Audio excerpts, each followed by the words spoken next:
Hi and welcome to another narration presented by yours truly, Cryptids Roost.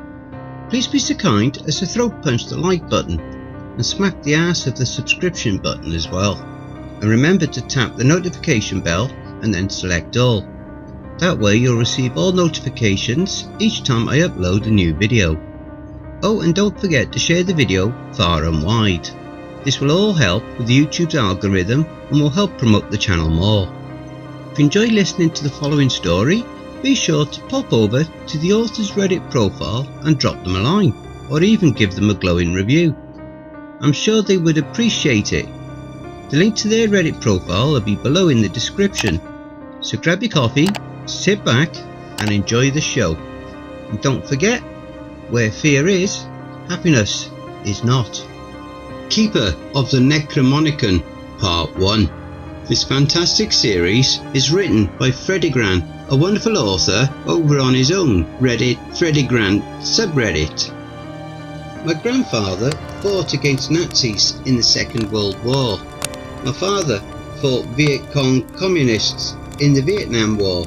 I fought Al-Qaeda and ISIS terrorists in the war against terror in the Middle East. But my family has also fought another war for generations. A war against the army of darkness, eldritch horrors and evil men wanting the Necronomicon, the Book of the Dead, with pages made of human flesh and texts written in human blood. It is my family's duty, working with the Order of Merlin, to keep the book out of the hands of evil as it has been for generations. The War on Terror. We were deep behind enemy lines in Afghanistan. Bullets flying through the air, explosions all around me and my squad. I was keeping my head down, trying not to lose it. My pulse was racing, my heart pumping, but I had no time for anxiety. That and PTSD would come later. For now, I just returned fire. One of the terrorists ran behind cover. The other one I got in the kneecap. He would never run again. Alex, my best mate, was covering right beside me. "Cover me!" he screamed, and I did. As he rushed to the next cover, he took a grenade out and threw it over the cover to the hiding terrorist on the other side. It exploded and we could see a rain of blood falling down. "Great work, guys!" Tommy, my squad leader, praised our effort. But I don't forget about this guy. Jonas joined in on the conversation and ended the life of the terrorist I had previously downed on the sand with his loud machine gun fire. "Great work, guys," I said to the others. It was just the four of us against an unknown number of terrorists. The Demon. We were approaching the enemy stronghold and there were 5 terrorists and 3 hostages, 2 women and a small child, a boy of maybe 7 years at most. We all decided on a target each and quickly killed 4 of the terrorists with straight headshots. Their exploded heads and brain matter was spread out on the sand. The last and final terrorist would be trickier though. He was hiding behind one of the hijab wearing women, using her as a meat shield with a knife to her throat and a small handgun pointed in our direction. Typical ISIS scum, hiding behind a woman, Tommy said. "Ha ha, you fucking infidels know nothing. My name is Karim, and I only use the Islamic State for my own benefits. God is dead. Allah is powerless. There is no heaven, only eternal suffering. I piss on the Bible and wipe my ass with the Holy Quran. What I seek is an unholy book of terror, the Necronomicon. A book made of human flesh and pain written in blood and suffering. My ancestor, Abdul al-Harazed, found it, and they called him the Mad Arab for it. But neither him nor I are mad, believe you me." Then I could see his dark eyes switch colour to a bright yellow. It scared me, but my squad mates seemed unaffected except for Alex. It was as if only him and I could see what was happening. "That is not dead which can eternal lie, and the strange eons even death may die. No one understood what he was talking about, except for Alex, it seemed. Piningui, Minguneth, Cthulhu, Riley, Wagon, Nagel, Game. What the fuck? Tommy screamed in anger. What is he talking about? And it seemed like a bunch of gibberish. A bunch of nonsensical terms, but somewhere deep in my mind it clicked and it auto-translated. In the house of Riley, dead Cthulhu waits dreaming. I still did not understand. It still seemed a bit nonsensical, but at least it was English and not some alien language. I took aim at Kareem. I knew he was a thing of evil and I had to end his life. I could see his eyes switch colours again, burning red with hatred this time, and it looked like the motherfucker had grown horns. Like a demon. Demon or not, I had only one shot, so I had to make it count. I took the shot as Kareem was screaming for reinforcements. Blood on the sand. I was aiming right between his eyes. Took the shot, but I hit the woman wearing hijab in the chest. All of a sudden, a lot of things happened at once. Time seemed to slow down into bullet time, like the Matrix movies or the Max Payne video game. Kareem slit the throat of the woman. The boy screamed out in Arabic, but somehow it translated to English in my brain. Mother! I filled Kareem with bullets, emptying my entire clip. Tommy and Jonas were fighting the terrorists trying to enter the cave. The other woman came rushing towards Alex, screaming in Arabic, "Help me! Save me!" I still had no idea how I got this supernatural psychic ability to translate foreign languages from this world or others, but somehow I knew she was getting close to Alex. Too close. I threw my throwing knife into her left eye. Instant kill. She fell to the ground, and as she hit the ground, her suicide belt exploded. I could see Alex was too close to the explosion. Holy shit! Jonas turned into this direction and saw what had just happened. But neither of us saw the child picking up Kareem's gun. Well, not in time anyway. My spider sense was tingling and screamed in Arabic to the boy, "No! Don't do it!" But I was too late. He killed Jonas with 3 shots and then aimed at Tommy. Tommy turned around and was ready to shoot the kid, but the kid was faster. 2 shots took him down, and now the kid turned his gun on me. I had not had time to reload with another clip after emptying it out into Kareem. The kid raised his gun. Bang! Alex, somehow alive, had shot the kid dead in the head. I walked towards him and saw that one of his legs was gone.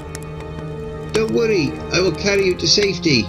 "No need," he told me, but not with words, telepathically, straight into my mind. I could see a green glow from his left hand as he began to heal his wounded leg. "I have special abilities, just like you have. I work for the Merlin Order, and I am here on a mission to capture the Necronomicon, the Book of the Dead, and you will help me." I could see the body of Kareem disappearing in flames. The Merlin Order. Wait, what the fuck are you telling me? And what the fuck is the Merlin Order, the Book of the Dead, this so-called Necronomicon, and all this Cthulhu nonsense? I asked him, irritated and confused. I hope you can understand why this was a lot of info to get at once. Up to this point, I had never had a supernatural experience in my life. Or had I? Something in the back of my mind clicked. It was like a missing puzzle piece being put into place, creating a picture previously unseen. A childhood memory of my mom yelling at me for speaking with ghosts. But no, I just had a vivid imagination as a kid. Those ghosts were not real. Also, I remember my father sitting at the fireplace showing me swastikas from dead Nazis that my grandfather had collected from SS troops he had killed in the Second World War. And my father had cut ears from the Viet Cong that he had killed in the Vietnam War. And there was something else that he had said about Cthulhu. an eldritch god with a beard made of tentacles like some hentai monster, but far more sinister and ominous. And the book from the mad Arab, Abdul al-Harazed, made out of the flesh of innocent humans he had tortured and killed fathers and mothers, and the pages were written with their children's blood. Something about this book having the power to wake Cthulhu sleeping in the house of Riley. When he woke up, he would end the World War. But alas, I had no time to reminisce. More terrorists were coming. Somehow, my newfound supernatural intuition told me my spider sense was tingling, to put it into comic book terms. Yes, I am like you. Gifted, I am a healer, as you can see. But your powers are more powerful than mine. You are of a special family. The Order planted me as your friend to always keep you safe. We cannot secure the Necronomicon without you. Okay, what's this about my family? Well, fuck that. You are a healer, so you can heal Tommy real quick. He is still alive. He is for now, but won't be for long. An unfortunate sacrifice for the greater good. I healed myself and must rest before using my power. And for Jonas, I am sad to say I cannot bring anyone back from the dead. There are limits to my powers. We must go now, and quick. More terrorists are coming, and worse things, much worse. We cannot let them find us. This was also a lot to take in. So the Order had planted him. Was he ever truly my friend? Also, I did not like the coldness in his voice. I understand we could not save Tommy, but he seemed uncaring. Meanwhile, my eyes were filled with tears. We walked past him screaming for help, but we just left him there. I could see the enemies finding him, hearing him screaming in pain, and then an explosion. I guess he ended it all with his grenade. Good on him. Rest in peace, Tommy. And Jonas too, of course. The blood of Christ. Well, it seems like I have no choice but to trust my life in Alex's hands. For now. So where is this Necronomicon? I cannot tell you exactly, my friend, but it's close by. Somehow I can feel it in my body, and I can feel that we are getting close. It's like playing hot and cold as we did when we were kids. Yes, and it's getting hotter and not colder. The trail, it is this way. I could see a small cave.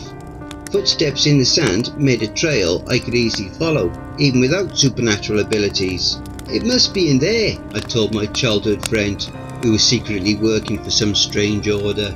Yes, it is. The Book of the Dead. Finally, I had never seen Alex so overcome with joy, and we had known each other all our lives. But I'd become hesitant.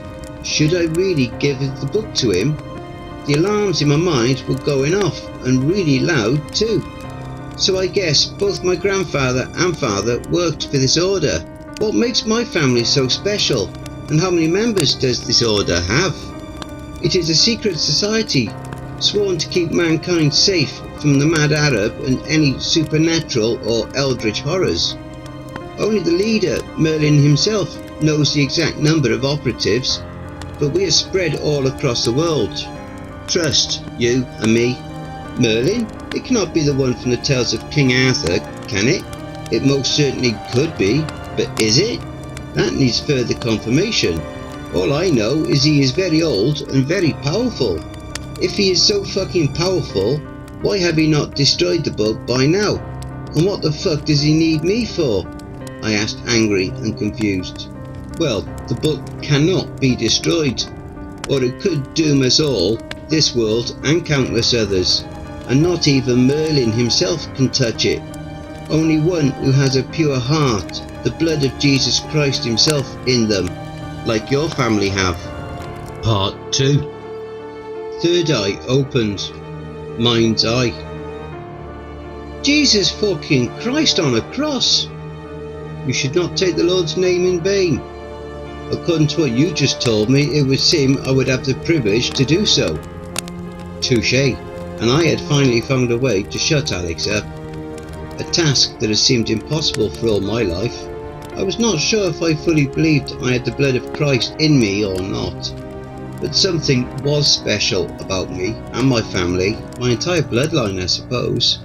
My third eye was open.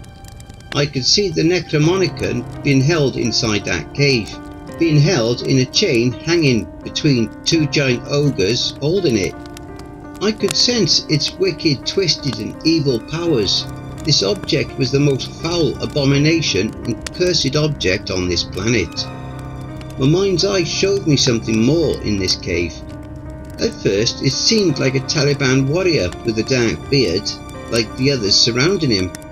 But no, its beard was far more sinister because I could see it moving, alive. It was made out of tentacles. Is that? Yes. A cephalid. It has a tentacle beard and bat-like wings, just like the eldritch god Cthulhu himself. They are human-sized and want to wake their god so he can end the age of man and begin a new age of eldritch horrors. Child hostage. Ready, here they come. All my weapons were reloaded and battle ready. I could have another woman and child being kept captive, same way as before, but this time I had to save them. Both I would not let anyone else die on my watch, but Alex had other plans. Fuck the kid and the woman. They are probably terrorists with explosive vests anyway. Their life matters not. The need of the many outweighs the need of the few. What are 2 lives against all lives of this planet? Come to your senses. It's you who needs to do that, and fuck you very much otherwise. I rushed towards them, carelessly dual-wielding a pair of pistols and landing headshot after headshot. It was like I had an aimbot in a video game. The brain matters covered the woman and her child, and there were plenty of blood on the sand. The woman rushed towards me. I could see Alex getting ready with his machine gun beside me. No! I pushed it away so he shot the air beside her. My name is Lubna, she told us. Thank you for saving me. Abdi! The woman screamed for her child, but he had pissed himself and seemed to be too scared to move. A man with a large and sharp looking blade was approaching him from behind, and beside him was Kareem the demon, saving lives, taking lives. Please, save my child, Lubna asked of me, but she did not have to ask. With one swift motion, I let go of the pistols, grabbed my machine gun off my back and filled the terrorist's chest with lead, making his torso explode into blood and guts. Kareem seemed unfazed. In fact, he was smiling, a devilish grin. Abdi, kill the infidels, he told the child. Abdi obeyed his command and picked up a pistol he had been hiding in his pants. It still had pee still on it after pissing his pants. He took aim and was ready to shoot me, but I shot faster. I blew his hand off. After that, I shot out both of Kareem's eyes. He fell backwards, seemingly dead. Abdi was rushing towards us now. He would be here soon, safely, but then, BOOM! The boy had stepped on a landmine. Purple heart. Okay, Alex, we must help that boy. Your mission is to keep me safe. I don't really give a fuck what you think. I have the blood of Christ in me, not you. My words are law, and I am not letting that child die. Okay, I will try and heal him. And you don't have to be so rude and shout, Alex told me. Thank you, we must save my boy, Lubna cried. Her beautiful dark eyes clouded with tears. She really was a 10 out of 10, but I had no time to get lost in her eyes, or any part of her curvy body for that matter. We got to her kid safely. Alex used all of his healing powers. It made him fall down tired from using such a powerful spell. He almost passed out, but the boy lived, and he was regenerating his lost body parts. I felt proud. Lubna, the mother, was understandably overjoyed. I called in a helicopter. We were going to get that fucking book, the Necronomicon, Book of the Dead, made up of human flesh or whatever, and then get the fuck out of here. Things were looking up, but no good thing lasts. I saw a red dot on my chest. I reacted with cat-like reflexes, but I was still too slow. I felt a burning pain in my chest when the bullet from the sniper hit me. He was ready for his next shot. The red dot was right between my eyes this time. he took a shot. I could see the bullet flying towards me, right towards my brain. And then it took a left turn. It flew back to the sniper and into his brain instead, making his head explode on impact. I have telekinesis abilities, Lubna, the beautiful Arab woman, told me. You did not think you landed all of these headshots by yourself, did you? To tell the truth, I had. But it felt safe to have another powerful ally on our side. Now let's end this. Let's get that book. In the horizon, I could see the hordes of the dead approaching, now led by the undead Tommy. Hordes of the undead. Yog-Sothoth, the eldritch god, looked like a blob filled with eyes and tentacles. Yog-Sothoth knows all, sees all. Nyarlathotep, its head looks like a tentacle on its chest. It has a mouth that is always hungry. Nyarlathotep is powerful enough to end the earth, but chooses not to do so. It likes to torture humanity like a cruel child torturing ants or other small animals. Snakebeard, not a monster Lovecraft wrote of, but a powerful and mysterious foe. Its beard is made out of snakes, much like Medusa's hair. As a talk, the dreamer may he never wake up, or he will doom us all. The ghost of the mad Arab, Abdul al-Hazared, spoke to me. I have to snap back to reality. The helicopter was laying waste to the zombies with constant fire from the minigun. Then it appeared again. Kareem, the demon, horned like a devil and flying on bat-like wings this time. The demon made the helicopter crash. It killed tons of undead in the crash, and then the rotor blade kept spinning, killing even more, and then the helicopter exploded. There were not many zombies left. Me and Lubna kept shooting straight headshots, guided by her telekinetic ability. The demon was above our heads, getting ready to launch a fire attack. Alex grew angel wings and flew up and cut the demon's head off with a swift sword strike, ending Kareem once and for all. I guess he really is our guardian angel, Lubna told me and kissed me. I felt a burning sensation and desire in my heart. "You, kissing is gross," her young boy Abdi told us. "You let me die." The undead corpse of Tommy came towards us, ending an old friendship. "Yes, and I will do it again." Bang! One bullet straight through Tommy's brain. Hell of a way to end an old friendship, but effective. Felt cathartic. Alex had recovered. He, me and Lubna made quick work out of the last few zombies. Now with both Kareem and Tommy dead, we could finally go into that cave and get that damn book, into the Cave of Madness. We had gathered weapons from the dead corpses. All three of us were battle ready. But we had the kid with us. We felt somehow he would be safer with us than without us. Inside we save a woman. I could tell she had an explosive vest on. "Johanna, my sister!" Lubna was surprised to see her sister captured here inside this damp cave. Abdi began to run towards his aunt. I firmly grabbed his arm. "No, you stay here, young man." Now Johanna came towards us. Just like her sister, she was a real Arabic beauty, so I felt really bad about what I had to do. I kicked her in the chest, making her stumble backwards into a group of terrorists. I shot the bitch and she exploded into a bloody mess, taking all the terrorists next to her with her into paradise, or wherever terrorists go.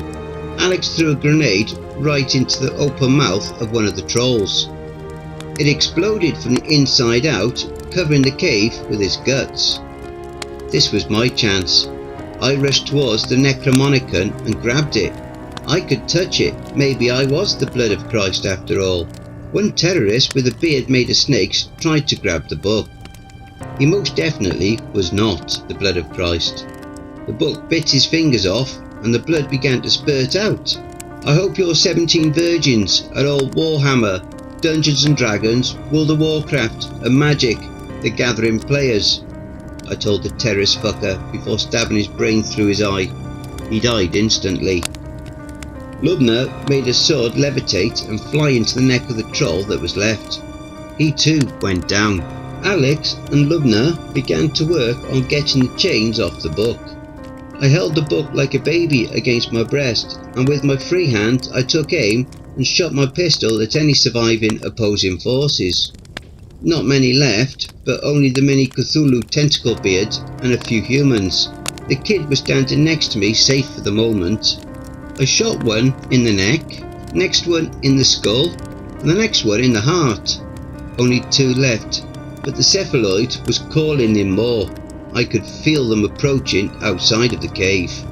A shot in the left eye and the terrorist's brain splattered on the cave wall behind him. Now the last one. Aimed for his throat, but he moved. Damn, he was quick. He shot and Lubna moved his bullet with her telekinetic ability out of the way towards my head.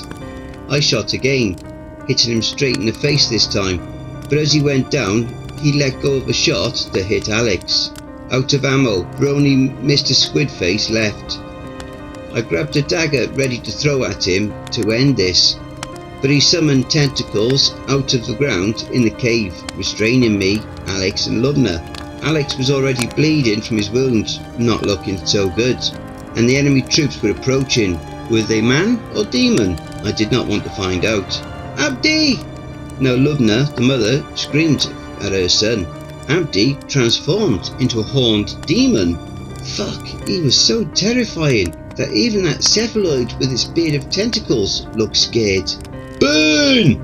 Abdi told Squidface, and burn he did. Abdi's hand worked as a flamethrower and burned the foul creature. It screamed in pain, and the king filled with the smell of smoke and its burnt corpse. Karim is his father. It is a long story. I told him to only use his power when I told him to. Alex had cut himself. What the fuck are you doing? I asked my guardian angel. It is blood magic. I cannot summon a portal any other way. I was already shot and wounded. The enemy horde is approaching. You must grab the book and get out, now. The portal will have power to take all 3 of you and the book to the Merlin Order. But beware, there is a traitor in the group. That was a lot of info to be dumped at once, but I had no time to think, as usual, as I grabbed the book and we all moved into the portal, meeting Merlin. Finally, I got that fucking book, but it had cost me the death of all my friends. I met a beautiful young Arabic woman with telekinetic powers and a son with demonic powers. I had been told I was the descendant of Christ, and therefore only I was good enough in heart and spirit to touch the unholy thing without being corrupted. Now to finally meet this Merlin and his order and see how we could destroy this book once and for all. My dad's ghost appeared before me. Be careful who you trust. It was ironic, as a kid he told me not to speak with ghosts. Now he was one. A man with a long grey beard sat atop of a throne. I take it you are this Merlin? I asked him. Indeed I am. And you must be the blood of Christ, and I see you have the Necronomicon, the unholy book, with you. Yes. We lost Alex, my guardian angel, to get it. How do we destroy it? Alex did his duty. Destroy it, you say? Pardon me, but I must have a laugh. Haha! I don't think there is any way to destroy it. And even if you did, you just end up as the mad Arab, ripped to pieces by unseen eldritch terrors, and Cthulhu will wake and destroy the world. So say I, Merlin of the Order, of my name, the secret brotherhood of light, sworn to keep humanity safe from terrors lurking in the night, supernatural, eldritch space gods, or otherwise. Yeah, about that. You are not that Merlin, you know, from the tales of King Arthur? I asked the bearded and fat man. I do know, and what if I am? What difference does it make to you? Let's just say my backstory is shrouded in mystery for now. We have more important matters to discuss. An owl was sitting on Merlin's right shoulder. It seemed intelligent, listening in to the conversation like a human. Oh, never mind Archie, he's just my pet owl. Okay, but what about the book? Tomorrow, you, the woman and the kids will follow Sir Lancelot Van Helsing, Sherlock and Jekyll and Hyde. All of them are descendants of legendary people such as yourself. Lancelot is trusted to lead the mission, and he has been given the expedition map. You will go to the Church of Gens, where a relative of yours, also a blood of Christ, lives. He has the compass that needs to be used with the map to find the house that does not exist. But if it does not exist, how the fuck are we going to find it? Well, that's what the map and compass is for, of course. And also, whatever you do, and this is utmost importance, of course, do not read that accursed book made of human flesh. It is known to drive men insane. Naturally, I spent half the night kissing all of Lubna's body. Her skin was so smooth, and we had some intense lovemaking. The other half of the night I spent reading and learning necromancy. Church of Gens. So, this Gens has his own church in the woods named after him? Seems a little egomaniac if you ask me. I don't recall someone asking you. He is blood of Christ, as is you. The Order will protect and obey you both. Why else do you think I have kept up with your annoying rambling? Percival was not a pleasant guy to be around. And I have deduced that one of you will be worthy of drawing the sword out of the stone. No shit, Sherlock. Anything else you deduced? Well, elementary, my dear Jekyll. There is a traitor in the Order of Merlin. Very possibly he is on this mission right now, but who it is still shrouded in mystery. Sherlock's words made everyone very quiet. I thought about what my father had told me, and at this point I thought Jekyll might be the traitor. Him or Van Helsing, the quiet one. I did not trust that one as far as I could throw him, which naturally was not very far at all. Well, no time to dwell on that. We are approaching the church in the woods. Gens and his believers should be here. Gens stepped out, one beautiful green-eyed blonde in each of his strong arms. Both had enormous tits. I could see Jekyll, the pervert, looking a little too long. I was careful so my girl did not catch me looking. So this is the keeper of the Necronomicon I keep hearing about. Good job securing the book. The Order has been looking for it ever since the murder of your father. I suspect you are looking for this. He held out the compass and it immediately began spinning. Weird. It's never done that before. Gens told the obvious. Not too clever that man, but very handsome. God, I hated him already. Percival pulled out the expedition map, and when he held it close to the map, the compass pointed at the sea. But there is nothing there, I said, confused. Oh, but there is, Sherlock said. The sunken city, the lost city of Atlantis. Cult of Gens. So, we shall see which one of us two can grab the sword out of the stone. The one chosen by the sword will be the leader of our team and this expedition to Atlantis. We will go back to my church, and after the ceremony and festivities tonight, me and my guardian angels will accompany you on your quest, be that as your leader or your follower. Do you sleep with both of those gorgeous twin sisters? Jekyll asked, jealously. He was a thin and pale man with no muscle build and his ribs were showing. He looked like a drug addict, spending all his nights awake and never eating enough. Yes, of course, and I will have a pick of any women of legal age in my church. In fact, I will take their virginity as a birthday present. Only if they're pretty enough, of course. But most are. He laughed. Jekyll was so mad with jealous that you could see that his other half, the mad Mr. Hyde, tried to take control of the body. But Jekyll could subdue him for now, just barely. Perhaps the woman and her child should stay here. Father Callahan and the Templar Knights will keep them safe, I am sure. Excellent idea. They need to rest. They must be tired from the travelling. I trusted the Knights Templars. It was Jekyll himself, or should I say Mr. Hyde, that I did not trust. Don't worry, we will keep them safe. The ghosts of both my grandfather and my father appeared before me. Part 3. Sword in the Stone. So, off on our adventure we went, deep into the woods. we passed a cemetery right outside of the church. I deeply wanted to practice my necromancy skills, but alas, maybe later. We went deeper and deeper into the woods. The trees started to grow more thickly, and now they were so dark they could not be seen by the sun anymore. "You could take your sunglasses off," I told Van Helsing. "No, I'd rather keep them on, thank you." The vampire hunter was dressed in all red with a white cross on his chest, a red top hat, long dark hair flowing on his back. He wore a face mask over his mouth like he was trying not to spread a virus. Lancelot was drinking water from a bottle he had removed from his helmet, shaped like a lion from his white armour. It got hot in there, so he had to drink a lot. "Are we there yet?" Lancelot asked, like some child in the back seat of a car. "Elementary, my dear Sir Knight Lancelot. I can see a sword lit by the sunlight in the woods, and I suspect it's the sword in question. After all, it seems unlikely that these woods should hold a second sword in a stone." I went over to the sword and tried to grab it, but I simply could not. Jens took the sword out with ease. He held it over his head. It glittered in the sunlight.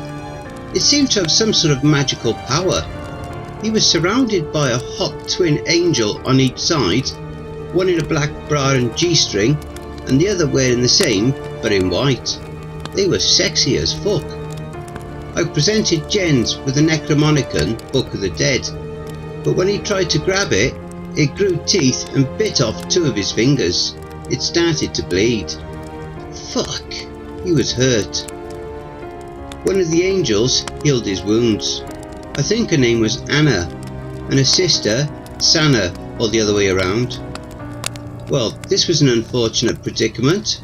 Sherlock stated the obvious, wearing his SWAT gear complete with a bulletproof vest on. There would be a dispute on the leadership of this group. My spider sense was tingling. We had company, and not the good kind. The Judas Order. We were surrounded. "We are the Judas Order. Christ died on a cross, and so shall you." A nail gun shot spikes at Jens, hitting his arms and legs in the same spots Jesus had during his crucifixion. He started bleeding intensely. He swung his sword and it shot out some kind of magic beam, cutting 3 members of the opposing cult in half. The green grass of the forest turned reddish from the blood. Sherlock was smoking a pipe in one hand, the other busy on the trigger of a 9mm handgun. He landed nothing but headshots until his clip was empty. That is when one of the Judas forces grabbed him by his gun arm and then chopped it off with a machete. Van Helsing had removed his mask and began to drink blood spilled from Jens from the ground. He was a vampire. I knew it. But whose side was he on? I kept my AR-15 busy emptying out my magazine into the enemy horde. The angels were both flying high, raining down some type of magical lightning from their hands. It hit the ground and exploded like dynamite. Arms and legs were flying through the air from the dead foes. Sir Lancelot was rushing into the enemy troops with his signature lance in hand. He had put his helmet back on, ready for battle. His long lance penetrated many a foe, until he was halted. Tentacles spurt from the ground, grabbing his arms and legs and making him unable to move. A man dressed in all black, with a black ski mask covering his face, began to laugh. He held a black pearl in his hand. It turned from sunlight into a full moon eclipse. Some of the enemy horde started turning into werewolves. We were in deep shit. The man in black. Van Helsing seemed to be powered up by the blood of Christ. He was killing werewolves left and right. He was wearing black gloves that let his vampire hands hold the silver weapons. They shot out silver bullets, but 2 6-shooters can only hold so many bullets. So after killing 12 beasts, he was emptied out, and a particular big and fierce werewolf attacked and bit off a part of his chest and began chewing on it. A demon, horned and with dark bat-like wings, flew up and attacked the twin angels. In one hand he held a shield and in the other a devil's fork, a trident-like weapon. The angels threw lightning at him, but he shielded himself. He stabbed Anna in the heart, and her sister, Sana, screamed mourning the loss of her twin sister. The demon laughed. Sherlock, now one-handed, after the enemy had decapitated his right hand, smacked the enemy in its face with his pipe he had been smoking and holding in his left hand. The vampire's face started to burn and melt, and it died screaming in pain. I was standing by Jen's side, protecting the tall blonde man who was related to Jesus Christ. I had begun to suspect, in fact, I was not. I'd emptied out clip after clip and magazine after magazine into the enemy hordes, but they kept coming. The eclipse seemed to make them never ending. If only we could get rid of that black pearl. And who was that man dressed in black? Judas Iscariot himself? And I sensed that Merlin had sent one secret agent after us. I could only hope he was really on our side. Sir Lancelot was ripped apart limb after limb by the enemy's tentacles. The man in black grabbed Lancelot's head in his left hand, still clutching the black pearl in his right, and he closed his fist, turning Sir Lancelot's head into mush. The man in black unmasked the black pearl. His head was shaped like a tentacle full of eyes, and it had a mouth with sharp, shark-like teeth in it. I knew who this was. Nyarlathotep. I could not let this tentacled son of a bitch get his hands on the Necronomicon. I could sense the secret agent making a move. 30 silver coins is the price you sold out Jesus Christ and your souls for Iscariot. Sherlock threw 30 silver coins at the werewolf, munching on Van Helsing. It got penny-sized wounds, burning holes in its skin across its body. Van Helsing grabbed a silver dagger and the beast's head and began to decapitate it slowly. Sana, fuming with rage, threw one of her lightning grenades at the demon's face, hitting it, and it exploded, making the demon's brains rain down on the battlefield under it. She tried to heal her sister's wounds, but it was too late. So she instead turned her attention to Jen's, the blood of Christ. Nyarlathotep sent one tentacled arm against me, reaching for the Necronomicon. I could not let it seize the Book of the Dead. Seemingly out of nowhere, Nyarlathotep was decapitated, losing its left arm and the Black Pearl. This was our chance. Several things happened quickly at once. It struggled with the tentacle. Van Helsing rushed for the Black Pearl. Sherlock kept shooting pistol in hand. Jens was healed by Sana and grabbed the Excalibur. The Invisible Man was the secret agent Merlin had sent with us. He stabbed Nyarlathotep in its ugly tentacled face with his invisible dagger. Jens cut off the tentacle with Excalibur. Van Helsing stabbed the Black Pearl with his silver dagger, destroying it and ending the eclipse. Sunlight turned the werewolves into regular men and turned the vampire Van Helsing into dust. He gave up his life, saving us. Jens sent a force blast from the Excalibur blade, cutting Nyarlathotep into two. Sana got dressed in Sir Lancelot's armour, and after that buried her sister. There was nothing left of Van Helsing to bury, so we put his ashes in a glass bottle that Sherlock kept on him. The enemy horde scattered. The battle was won. In the distance I could smell the church burning. Church in flames. Sherlock's arm wound was healed, but his arm would not grow back. Sana had Lancelot's armour. Jens had Excalibur. Anna was buried, and the ashes of Van Helsing was kept in a glass bottle. Sherlock kept it on a chain hanging around his neck. The Invisible Man had joined our team. He was sent in secret to spy on our team, but I decided to trust him for now. We had gotten the magic swords and kept the Necronomicon, the Book of the Dead, secure, at least for the moment. We rushed as fast as we could to the church. I could smell it burning. So, you might have figured out you are not in fact the blood of Christ, as we had been told. It leaves the question though, who are you really? And why can only you touch the Necronomicon? Well, elementary, my dear Sherlock. I had figured it out some time ago, but who I am really, I simply don't know. But I think my ancestors are less holy than Christ. Of that we can both agree. Sherlock smirked. Well, Invisible Man, do you know? And who are you anyway? Can you please show yourself? I don't trust a man I cannot see. Well, I hope you can trust a naked man then. The Invisible Man revealed himself. In double sense. Fuck, don't you have any invisible cloaks to cover that up? I told the mysterious man with his wiener out. I don't mind, and it had to be a pretty big cloak anyway, Santa said, enjoying the sight. Haha, I think she wants to enjoy that baguette at our next church orgy, Jen said. What the fuck, you guys have orgies? Merlin never let us have any fun sex parties. My name is Mr. Wells. Well, I don't think there are going to be any more church orgies. In fact, there will not be a church left standing when we return by the smell of it. And what is with all that weird sex stuff anyways? I asked Jens. Well, I am the blood of Christ, and I might as well enjoy it and have some fun, Jens told me. We got to the church. It was standing in flames, with smoke coming out of the burning church. Father Callahan stood with a group of Templars with swords raised at Jekyll, now completely transformed into Mr. Hyde, and Abdi the boy was transformed into his demon form. Part 4. Choosing sides. What is going on here? I asked.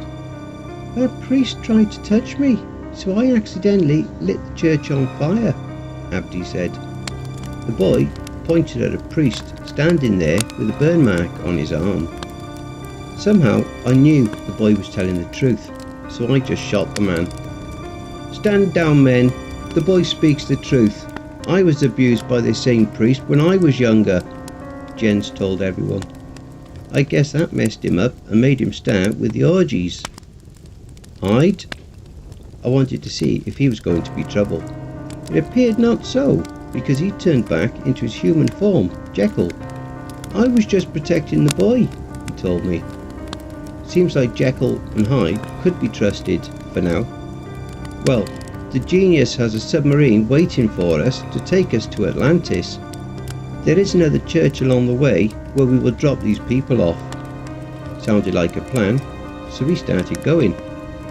A new challenger appears. Under the ruins of the church, a Frankenstein-esque monster was being built. It looked like the famous movie versions. Green skin, flat head like a Neanderthal, bolts in his neck. A mysterious man pulls a lever and the monster is hit by lightning. It's alive! It's alive! But the blood of Christ will not be alive for long. Nor will the keeper of the Necronomicon. I will get the Book of the Dead. All hail, Yog-Sothoth. His eyes see all. Yog-Sothoth knows all. Suddenly, a storm brewed up like out of nowhere. The rain made the Invisible Man somewhat visible, and we all rushed into the next church in the woods. We had travelled all day and needed to rest and eat and sleep. And the next day we would go to the genius and his submarine to travel to the lost city of Atlantis, an underwater city. Safe haven. We were all well rested after a good night of sleep. Me and Lubna even got some good loving in after her boy finally went to sleep. We all gathered at the dinner table where we were offered the best foods and drinks. Jens, of course, did the old turning water into wine trick. He was such a show-off. I was looking round and one of the dinner guests seemed sketchy as fuck. It looked like a man, but I could see his irises shifting colours, yellow, black, green, etc. It seemed only I could detect it, however. Must be my heightened sensibilities because of my powers, whose ever blood I am related to. No nuts please, I'm allergic, Sherlock told the girl that kept trying to offer him nuts. The strange man approached slowly behind her now.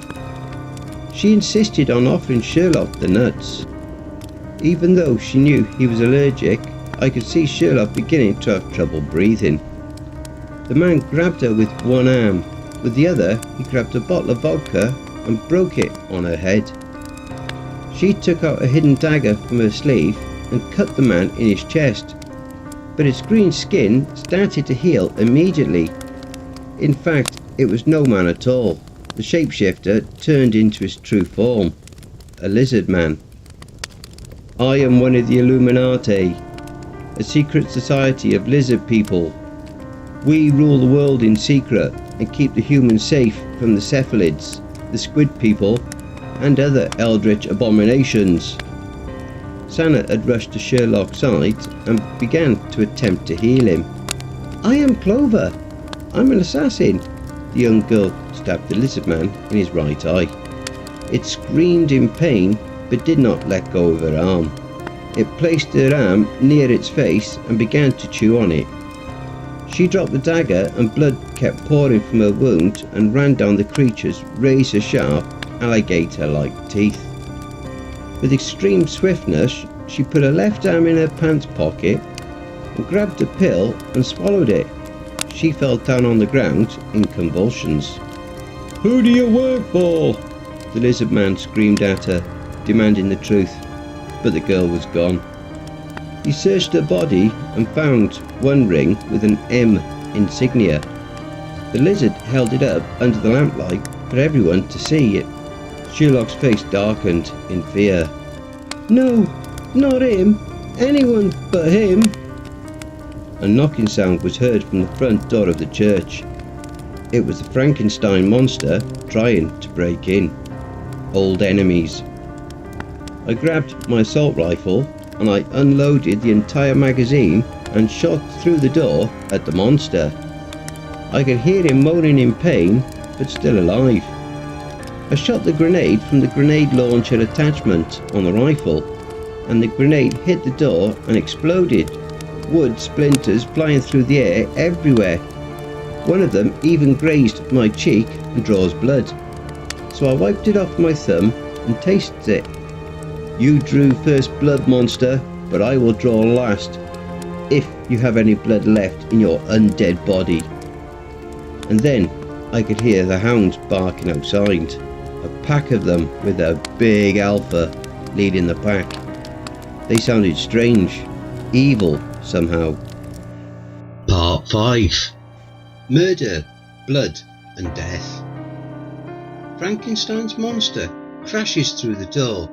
The Templar tried to hold it off, but to no avail. The monster rips the head off one Templar with its spine still intact in his right hand.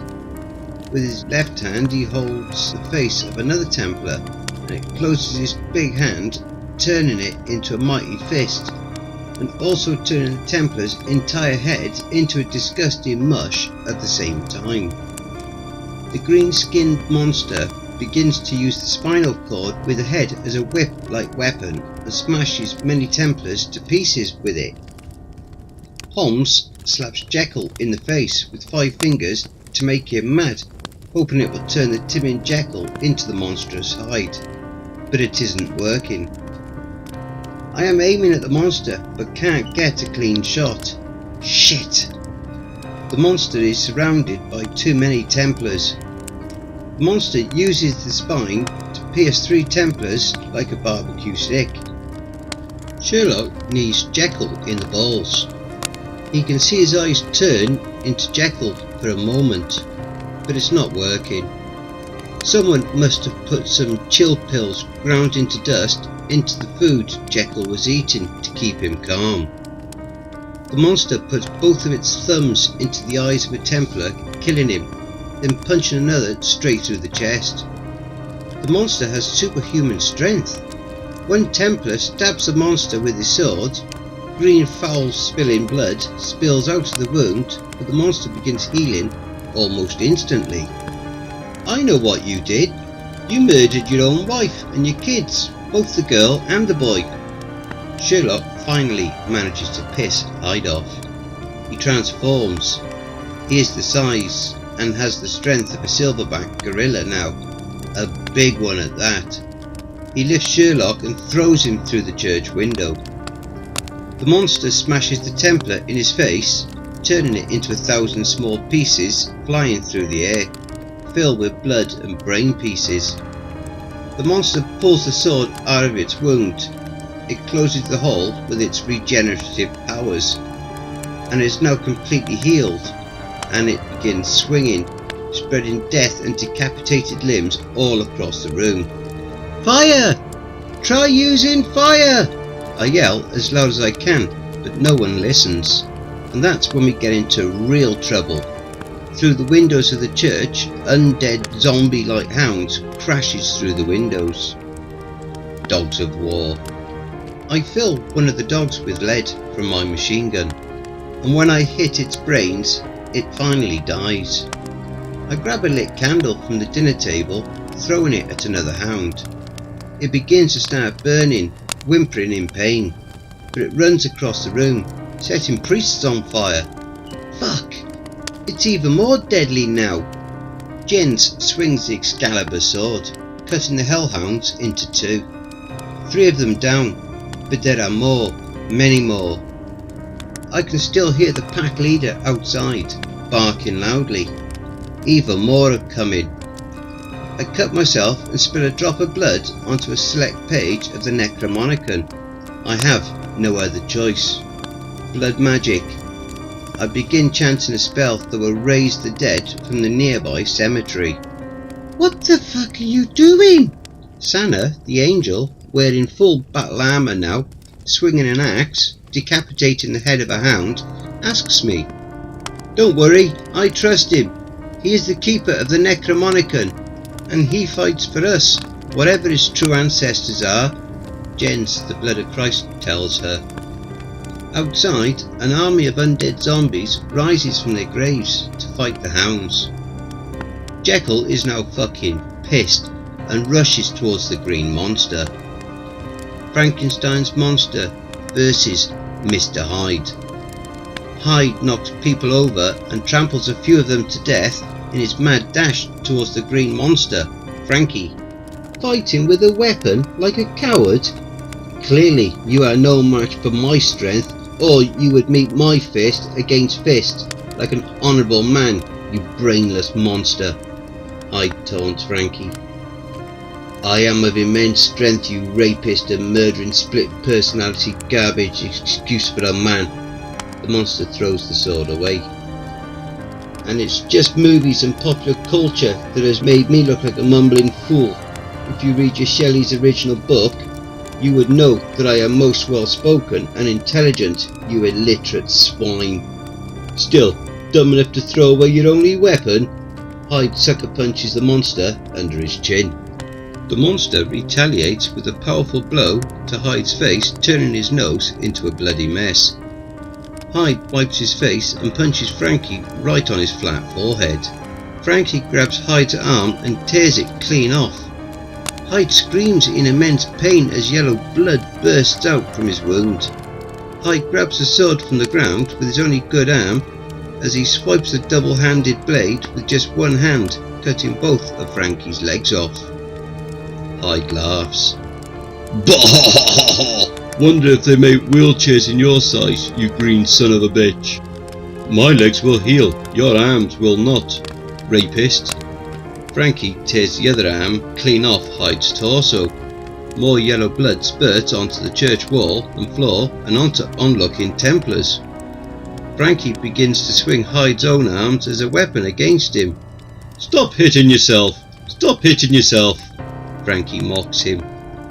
Hyde is filled with rage and now, without his arms, chooses to attack in a different way. He begins to bite Frankenstein's neck, tasting his green blood. Frankie grabs Hyde's jaw with both hands and pulls his face apart into 2 pieces. Outside, the undead hounds of Baskerville approaches Sherlock. Mastermind. Sherlock throws a grenade into the open mouth of the zombified Baskerville's hound. The grenade explodes, covering himself in the monster's undead blood and guts. "Only one man can be behind this," Sherlock thinks to himself. as he sees the hounds chewing on the undead corpses, the zombies smashing the dogs' heads with rocks. "Come outside, please. I cannot face him alone." "We are coming," I assured my brother in arms. Frankie was covering the floor with dead bodies. There were barely any Templars left to fight him. One of them got the right idea and finally threw a lit candle at him. "Fire! Fire! It burns! It burns!" "Abdi, transform!" Lubna commanded her only child. He shifted into his demon form. Me, Jens, the blood of Christ, Sana, the angel, Lubna, the Arabic beauty with telekinetic powers, and the lizard man from the Illuminati lay waste to the hounds until there was none left. Where was the invisible man? I trusted that son of a bitch. He better not betray us.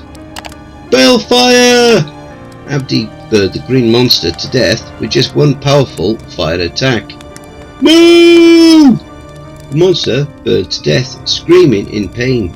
Its flesh melted in front of our eyes, and he turned to ashes. We rushed out and killed all the hounds that were left. It can only be one man behind this, the mastermind, Colin Moriarty. Somehow he is still alive. Sherlock informed us of his latest deduction. Part 6. Emissary of Yog Sagoth. We left the Templars to guard the church, the few of them that were left anyway.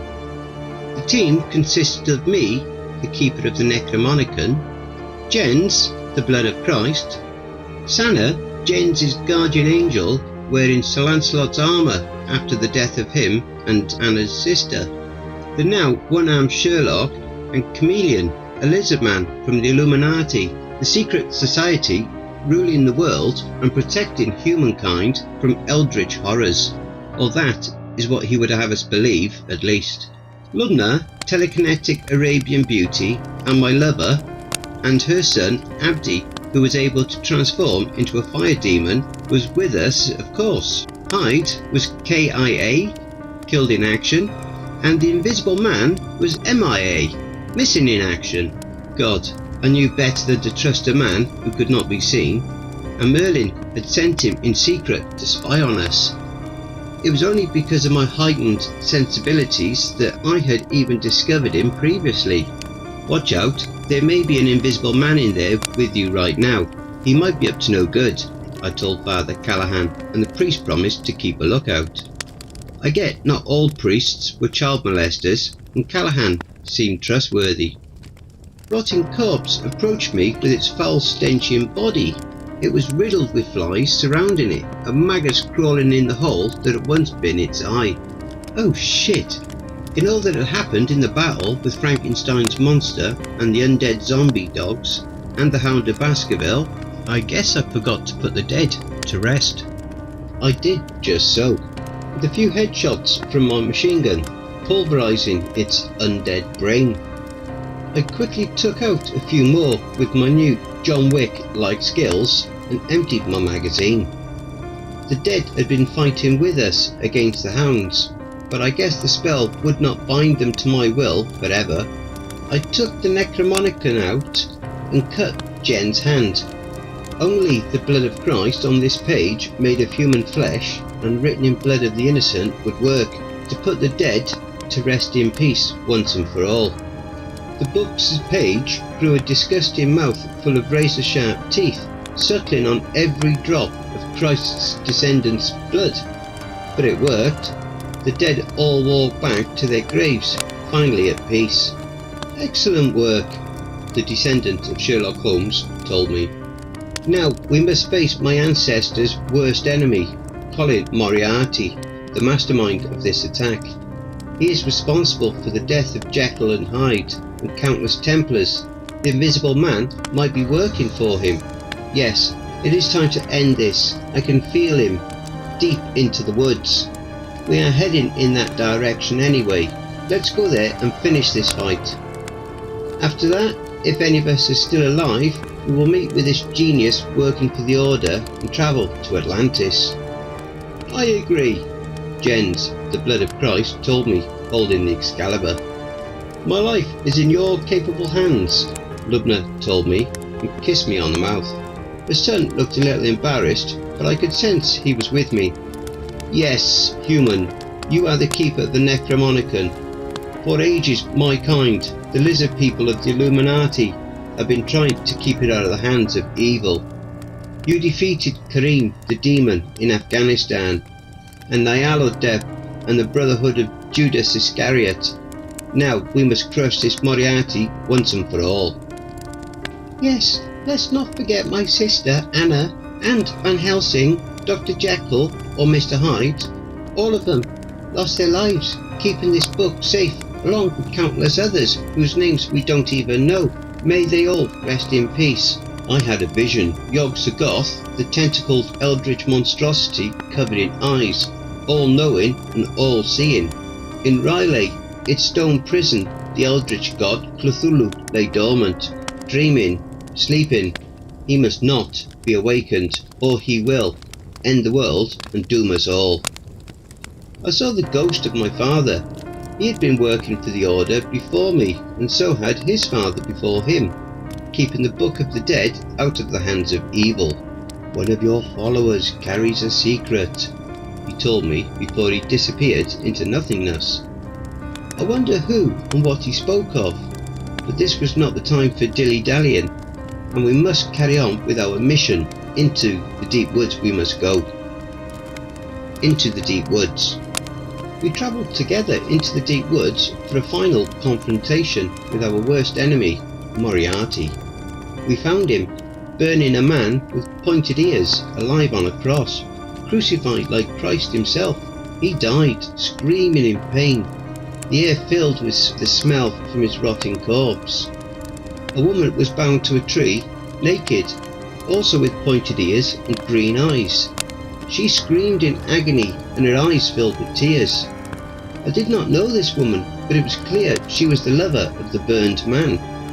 Moriarty let out an evil laughter. "So they come, Sherlock and his doomed fellowship of Christ, and they brought the Necronomicon with them, all according to plan." I was thinking of my dead guardian angel, Alex, and all the dead soldier friends from Afghanistan. I would not let this evil man so much as touch the Necronomicon. The members of his cult attacked us. They both turned into Mr. Hyde-like monsters, big and brutish with gorilla-like strength and yellow, evil-looking eyes. Jens swung the Excalibur in a horizontal motion and split one of them into two from eyes to crotch, and it fell dead into two pieces onto the ground. He aimed a strike at the neck of the next one, but his arm was decapitated, seemingly out of nowhere, by an invisible force. I knew it. It must be Wells, the invisible man. I could see Jens's blood spray from his wound onto the tits of the invisible attacker. So, this one was a girl. Interesting. Girl or boy matters not in war. I filled the invisible woman's entire body with bullet holes. Sana healed Jens's wound and the blood stopped spurting out of it. One-handed he grabbed the Excalibur, but it was a two-handed weapon. One of the followers threw a grenade in our direction, but Lubna let it fly back into the pack of them with her telekinesis. They exploded into blood and guts with arms and legs flying all over the place.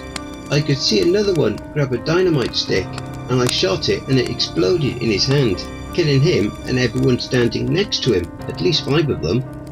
Sana threw an axe into the forehead of the second, Mr. Hyde, instantly killing him. Jens swung his magical sword, sending a powerful force at the mastermind, Colin Moriarty, cutting his right arm off. He screamed. He was hurt, and black goo started to rain out of his wound. His wound healed, and then he grew a tentacle out of it. Tentacles again! Enough of this hentai shit, I said, and emptied an entire magazine into him.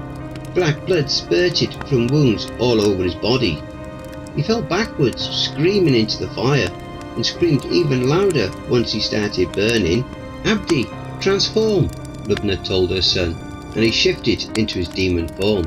He burnt at least 15 men. The lizard man and Sherlock were at the naked girl's side now. Sherlock had a knife in hand, trying to cut the ropes so he could free her. The lizard man was biting a man's entire face off. He was keeping Sherlock safe. "Thank you. My name is Nynaeve, Queen of the Elves.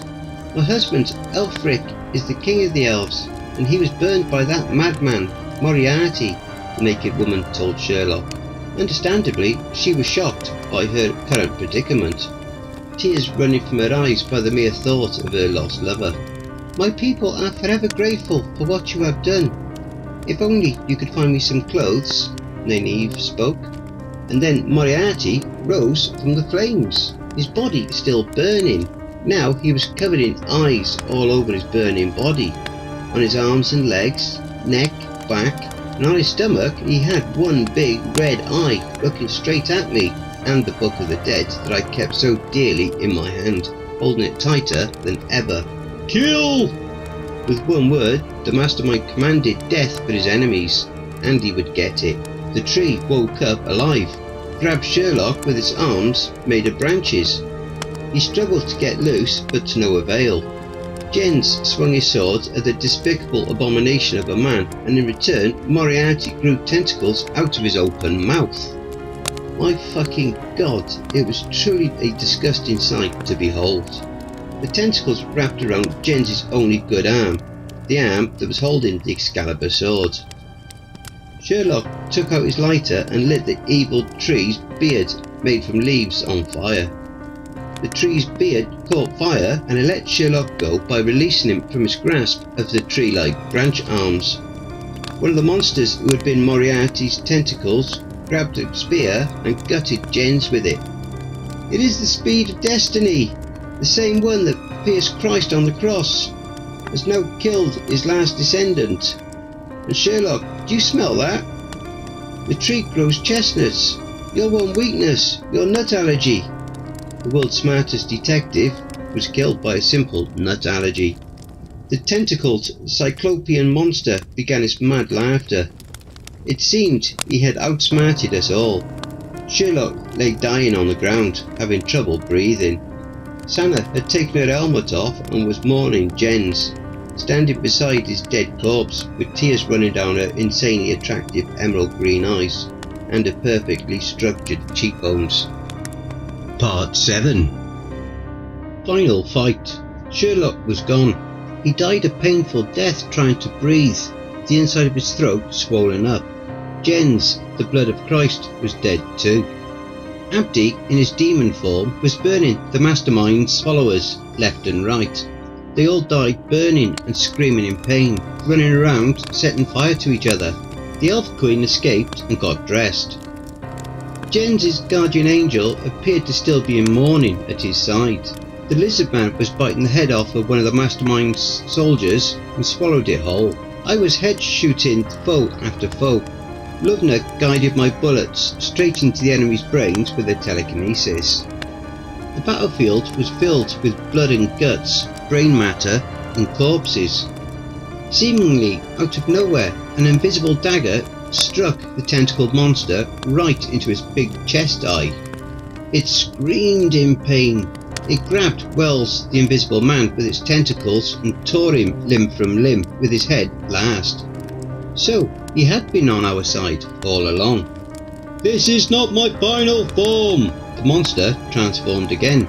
This time it looked like a bubble with eyes and tentacles all over.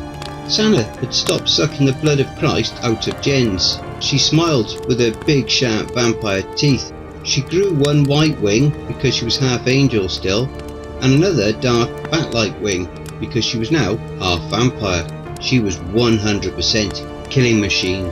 She grabbed the Spear of Destiny in one hand and the Excalibur in another. Sucking the blood of Christ out of Jens must have given her the power to wield the mythical blade.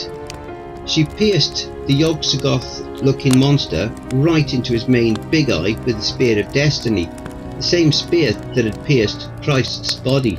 now pierced the eye of this abomination, and she began to cut off all his tentacles with the Excalibur, dual wielding 2 legendary weapons at once. I guess Van Helsing must have bitten her and given her vampiric powers. I also guessed this was the secret my father spoke of. She went at it for a good while, hurting the monster. "Finish him!" Lubna told her demonic son. "Balefire!" With one final, immensely powerful fire attack, the monster burned and died once and for all. "Let's go, team!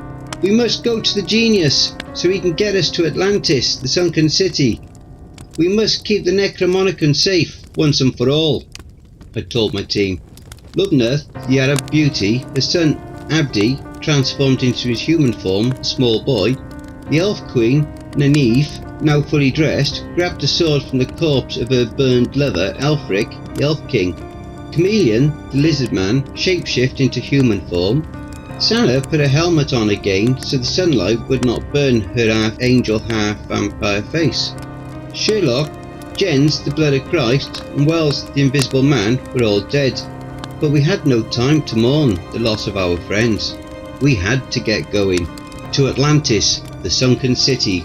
We went further into the woods, and all of a sudden, the Elf Queen's blade began glowing green. "The blade of my dead lover, the Elf King, is glowing. It is signalling that enemy forces are near." Oh no, not again. We had barely had time to rest or mourn the loss of our dead friends, Jens, Wells and Sherlock, I spoke. "Don't worry, the elves are children of the forest. When I sing my song, the trees and nature will help us. Our stories are intertwined for the moment, keeper of the Necronomicon, but I must soon climb the world tree, Yggdrasil, back to my own realm of the elves." She began singing, a song of nature's life and our enemy's death. Me and Chameleon, the lizard man from the Illuminati, gunned down the enemy forces that were approaching.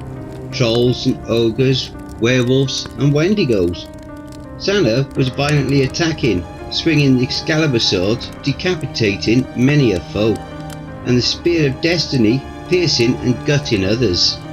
Lubna threw daggers and with a telekinetic ability guided them into the eyes and brains of the enemies. Her son Abdi transformed into his demon form and sent fireballs to the size of soccer balls at the enemies, burning them to death. And so Nynaeve, the Elf Queen, finished singing her song. Rocks and trees came to life and fought for our side. They gave us plenty of time to escape. We ran and found Yggdrasil, the world tree. The Elf Queen climbed it and went back to her realm. We travelled for another day, living off mushrooms and berries from the forest. Chameleon pointed us to a cave unseen by human eyes, but his reptilian eyes could spot it. Inside were many of his kind. The Illuminati, the secret society of lizard people. Shit, I never thought the tinfoil hats like Alex Jones would be right. But yet, here we were. They all stood around a giant nuke. Part 8. They told me that they need the Necronomicon to wake Cthulhu, the squid-faced eldritch god. Even before the first man was born, the reptilians of the Illuminati had fought the cephalids, a race of human creatures with beards made from tentacles, the spitting image of the great Cthulhu himself. This was a lot of info to take in. I began to ponder my decision. They wanted to wake the beast so they could nuke him. I'm not sure if I liked that idea. I told Lubna my worries via telepathy, projecting my thoughts into her brain without anyone listening. The Illuminati served us a royal dinner of seafood, shrimp, fish, and of course, octopus and squid. The sea dwellers must die so the reptilian overlords of the Illuminati may live. May we long feed on their flesh. Hail the Illuminati! Hail Snakebeard! Hail Old Yig, the Eldritch Snake! Hail the Great Kaiju! Hail the great snakes of the Great Kush Empire! Hail the reptilian overlords! Hail Great Merlin! Hail the Snake of Milgard and every great reptile! Merlin? There was a name I recognised, finally. So he knew about these reptilian shapeshifters. Did he trust them? Did he know about this plan? Why had he not told me about a secret society of lizard men? One thing was sure, I could no longer trust him, the bearded wizard. The reptilian king was sitting on a throne made of gold. Drinking out of a cup he claimed to be the Holy Grail. After much drinking and eating, we finally went to rest at night. My father's ghost woke me in the middle of the night. I knew what I had to do. I woke my team with my telepathic ability, everyone except Chameleon of course. Fuck that lizard man. I stole the Holy Grail and programmed the nuke to go off. The Necronomicon had a sleeping spell guaranteed to keep the lizards sleeping for 24 hours. I got to the nuke and programmed it to go off in 7 hours. They would still be sleeping, but we would be so far from here that the nuclear blast wouldn't harm us. My team walked and kept walking until we came to the house of the genius. We knocked on the door and a Bigfoot, or Sasquatch you may call him, opened the door. "Oh, you are finally here to get to the sunken city of Atlantis where mermaids and fishmen live?" the Bigfoot asked me. I could tell he was the genius. No one told me the genius would be a big hairy ape, but nothing could surprise me at this point. Inside, 7 dwarfs were working on the submarine, the Nautilus, who once the great Captain Nemo had piloted on his adventures under the sea. This too did not surprise me. I looked out to the window and in the distance I could see a great mushroom cloud. I had successfully eliminated the Illuminati. To the lost city of Atlantis. We ate and slept. On the next day the Nautilus was ready to take us to the lost city of Atlantis. The genius Bigfoot piloted the great submarine Nautilus and we went deep under the sea. Deeper than any other submarine could dive and take humankind. We torpedoed great white sharks on our way there. We saw the sunken city under a glass dome, keeping the flow of water and any predatory sea life out. We went ahead at full speed.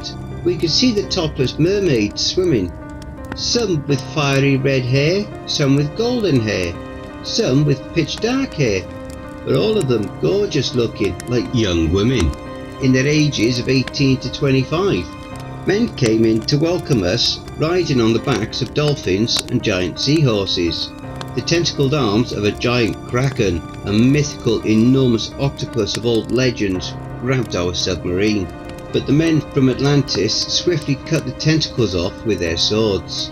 The water filled with blood from the kraken's giant cut limbs, and sharks gathered to eat the cut off tentacles. We went full speed ahead. Bigfoot the genius was a skilled pilot of the submarine. We went under the dome and parked into the lost city of Atlantis. A yellow submarine was parked there. Crab people intermingled with the Atlanteans, a humanoid species with the ability to breathe underwater and communicate with water life, like fish, dolphins and great white sharks. Mermaids were topless and swimming in fountains and pools all over the place. This species had a big need to stay hydrated, I guess. Because we were under the dome, we could breathe in here in the city. A gorgeous redhead with clams for a bra came to welcome us. She told us her name was Amber and that she could escort us to Poseidon, the king of Atlantis. Poseidon and the portals. We met the king of Atlantis sitting on top of a throne made of bones from slayed cephalids, the humanoid squids that worship the great Cthulhu. "Welcome, my friends. You are near the end of your quest." He had a great long white beard and white long hair to match. Big strong arms like a gorilla and a flat hairy chest full of abs. He was wearing a golden crown and holding a golden trident. He was shirtless and had pants made of some hard scales from some deep sea monster I was not familiar with. "I can see you are the blood of Christ." He was looking at Sana with her helmet off. "And you are clearly the keeper of the Necronomicon," he said, looking at me. "The blood of the mad Arab Abdul al-Hazared." "The what now?" I was surprised, but really I should not be. My father and grandfather were ghosts I could see. Along with him, the mad Arab So of course he was my ancestor. It all made sense. I had been fooled by Merlin, that lying, bearded, fat-bellied wizard cocksucker. Oh, so you did not know? I guess Merlin never told you. Be careful who you trust, human. The King of Atlantis spoke the truth. The ghosts of my father and grandfather and the mad Arab all appeared in front of me. Somehow I knew I could trust this man called Poseidon, the King of Atlantis. I just knew. Well, I knew I could not trust those lizard men from the Illuminati. I blew them up. The King of Atlantis laughed. Oh, good! They told me of their mad plan to nuke Great Cthulhu. I told them it was a foolish quest, and Atlantis would not aid them in that effort. Of course we wished to be rid of that eldritch abomination, but the sleeper must not wake. No nuke could stop him. Believe you me, it would end the world. It must remain sleeping in its stone home in Riley forever and always. The king stepped down from his throne and pushed the throne to the side. This doorway will take you to the house that does not exist. You must remain there and keep the Necronomicon safe forever and always. It is a house no evil can enter, so the book will be protected always. There is no safe way to destroy the book. If there was a way, it would have been destroyed a long time ago. Of course, the door had the number 24 written on it. You must wait and the door will open in 24 hours. You must travel there tomorrow. Let's enjoy a great meal with good food and drinks, and sirens singing and mermaids dancing. Sounds good to me, I said, and it did sound good. We enjoyed a great feast, and at night I went to bed. Lubna checked on her son Abdi, and later she joined me in bed. The next day I woke up, alone, and the Necronomicon gone. Part 9. Off to Riley we must go. I met with Lubna, Bigfoot, Sana the vampire angel, and Poseidon, the King of Atlantis. The book is gone, I exclaimed in terror. Some keeper of the Necronomicon I was, losing the most important book of all time, a book so powerful that it could wake Cthulhu and doom us all. Fuck. Damn it to hell. And my son is gone. I went to bed with him and was with him all night. He had bad dreams and could not sleep, and when I woke up, my only child is missing. Wait, what? You were with him, not with me? Then who was I for? You did what now? Hell hath no fury like a woman scorned, the old saying says, and Lubna did her best to prove it right. I thought I was with you. It looked like you, smelt like you, and felt like you. The realization of what I'd been poking was slowly creeping up on me. We found the head of Amber, the real Amber. King Poseidon was holding up the head of the deceased former beautiful Atlantean woman in her long red hair. She had been beheaded by a powerful strike of a sharp blade.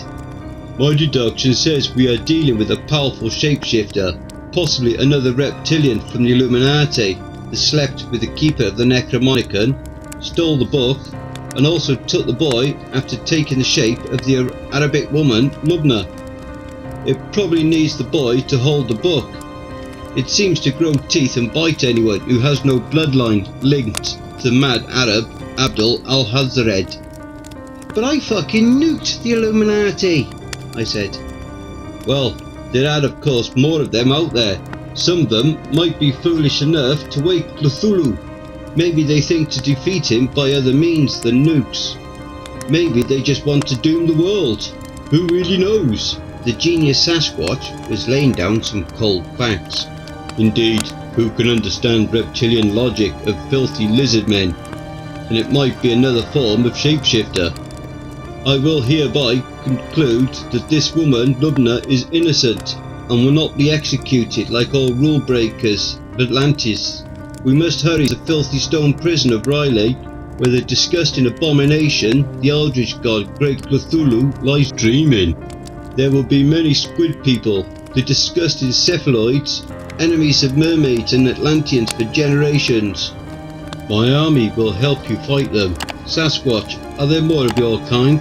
Bigfoots, or Big Feet you may call them, to aid on our quest?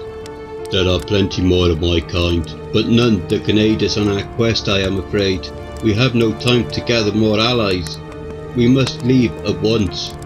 I agree. But first we must make sure that my city will not be taken over by filthy shapeshifters while we are gone. Us Atlanteans bleed blue, a characteristic trait that reptilians have never been able to replicate. So anyone to be left guarding the city will have to cut themselves and bleed in front of my eyes, so I can inspect their blood. After that business is taken care of, we shall be leaving. And so he did. Only one person was bleeding red, and the king quickly cut his head off. It turned into a disgusting reptilian head in front of us. We had time to eat and gather weapons and supplies, and then we left in the submarine. Mermaids and Atlanteans riding on giant seahorses followed, guarding us. Under the sea, we travelled for hours underwater, covering a great distance in the Nautilus, the legendary submarine who had once been piloted by Captain Nemo on his underseas adventures. The genius Sasquatch had of course made some improvements to the submarine, making it more fit for underwater warfare. These upgrades would come in handy soon.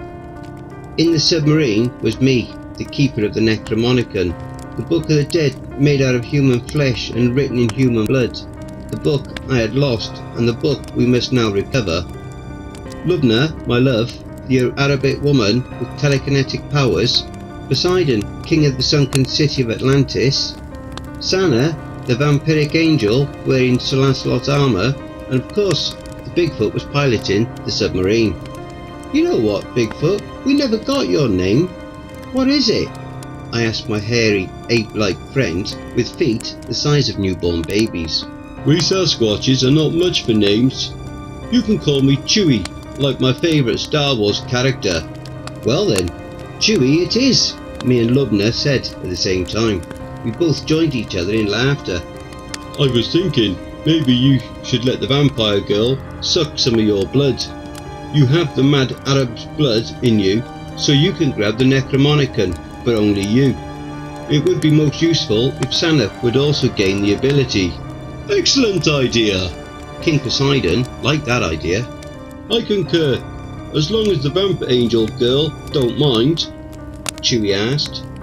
Oh, I don't mind at all. Sana removed her helmet and began to suck blood from my arm. It felt strange and funny as she drained me, but I was alright. My blood was joined with the blood of Christ that she had already sucked from Jen's. The man had aided us in our quest, but met with an utmost unfortunate end at the end of the sharp tip of the Spear of Destiny, the very same spear that had penetrated his ancestor, Jesus Christ. It was something poetic about it. But wait, I won't turn into a vampire now. And wait again, maybe you should turn me into a vampire. Maybe the whole team. Having the whole team gaining the skills of vampires could prove useful, I told the girl. I honestly don't know, but I think not. Not every vampire can in fact make other vampires.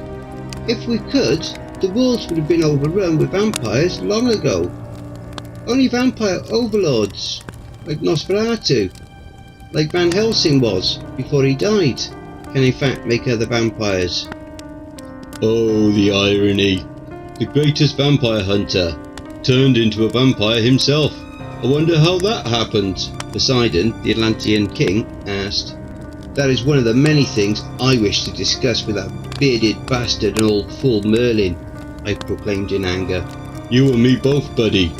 But now it's time for action. Enemy approaching. Great white sharks. Big ones. A snaketopus and a small army of squidmen up ahead. What the fuck is a snaketopus? I asked, bewildered. Just as it sounds. A giant octopus with snake arms instead of tentacles, and a giant mouth with shark teeth. It has been terrorising the deep and eating many of my people alive. Let's kill this fucker. Time for some action. Chewie was piloting the sub, and I of course was the shooter. The rest of the team helped with launching the torpedoes.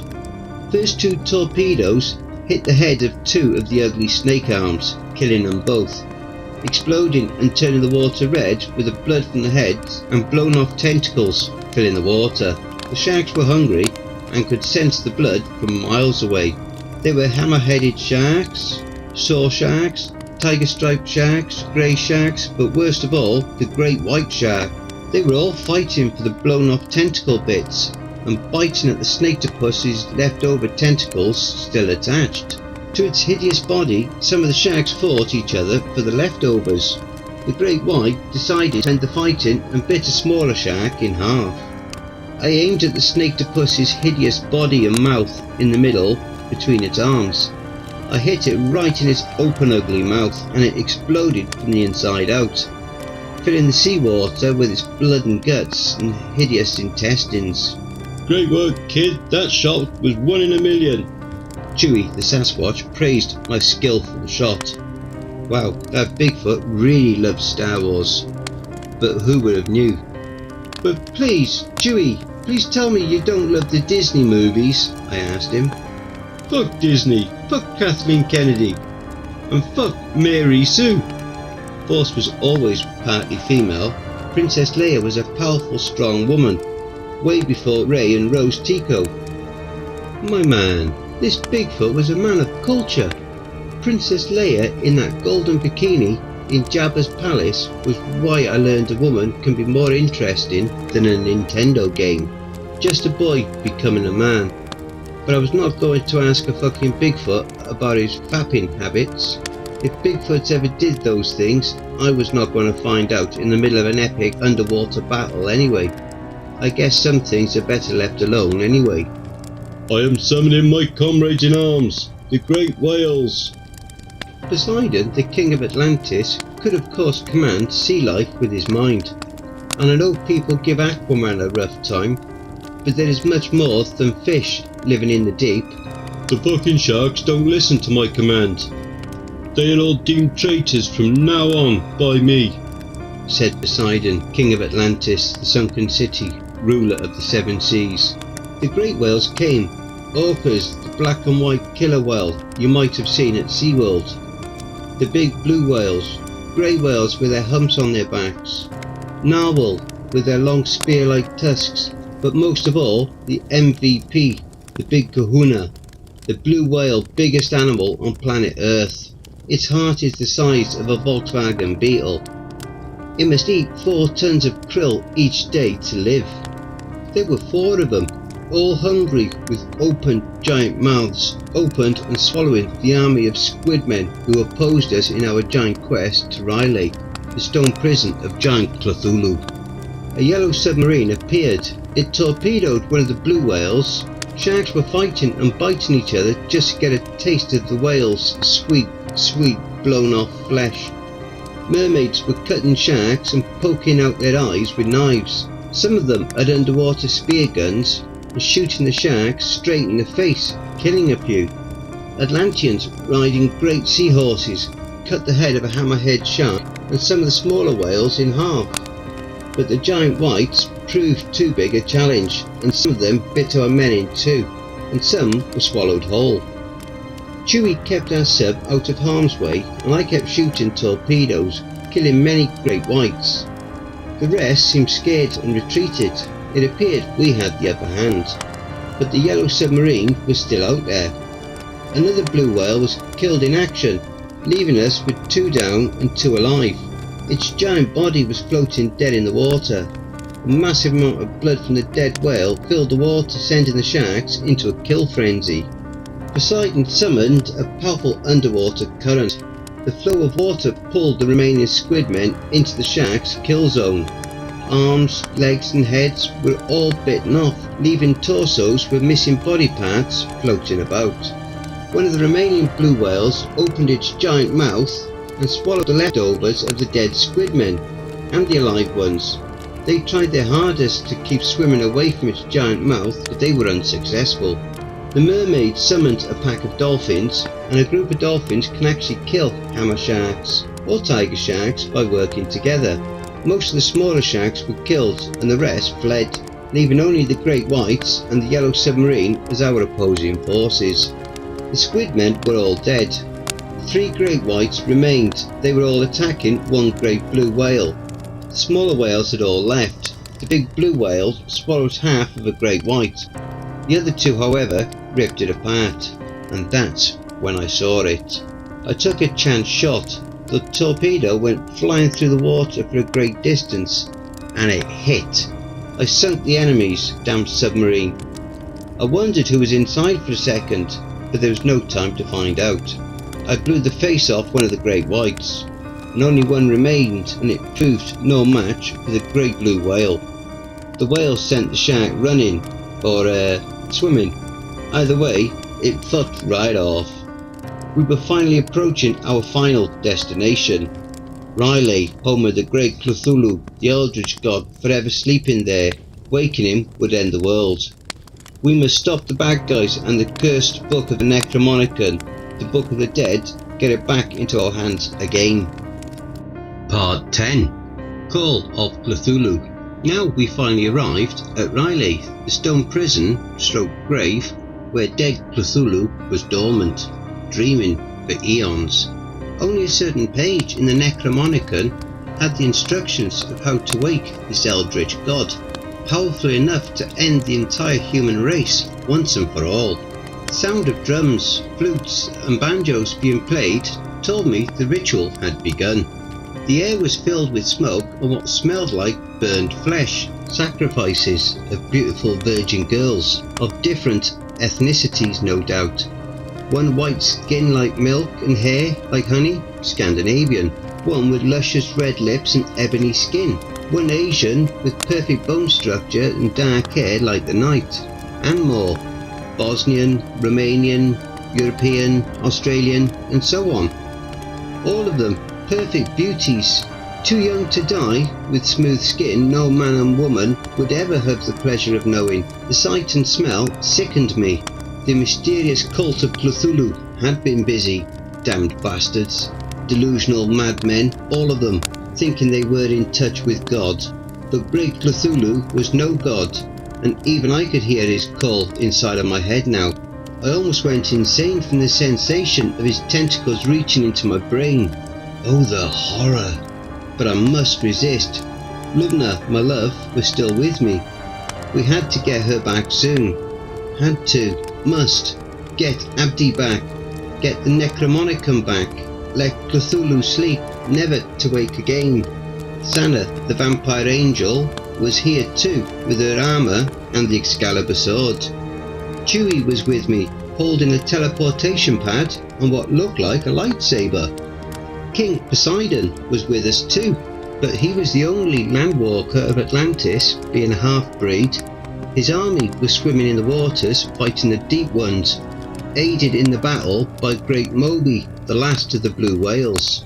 King Poseidon's greatest familiar, an animal with a spiritual connection to him, aiding him in his use of magic. The ritual was more than just blood sacrifices. There were also a perverse and filthy orgy going on. I will spare you the nastiest descriptions, dear reader, but the participants were beautiful women of all races and ethnicities, men wearing dark robes with face masks made of the bones from dead animals, squids, goat heads, giant lizards and snakes, trolls and giants, even a cyclops with red skin and one big eye watching the action. In the middle of all this was one of those demons with a living beard made out of snakes. He was holding hands with a reptilian woman who had stolen the Book of the Dead from me, and she in turn held a knife to the throat of Abdi. The young had the blood of the mad Arab Abdul al-Hazred in him, same as myself, and therefore could hold the book without it biting him. Chewie, the super intelligent Sasquatch, was working on the teleportation device. It would create a portal that would let an army of Sasquatches come to our aid. But fuck, it was loud. It made beeping sounds. And the Cyclops turned its giant eye to us. The eye turned bright red with hatred. We had been spotted. It was time for war. Time to end this once and for all. The big fat kill. I dual wielded 2 P90s, emptying out 250 round clips of bullets into the enemy horde, shooting off their dicks, faces, hitting chests and tits, spreading death all around me. Then Lubna threw the grenades, bodies exploded, arms, legs, heads and blown off torsos all came flying through the air. Poseidon summoned a giant wave and it came crashing down, sweeping the enemy troops away. First wave, wipeout, but more were coming.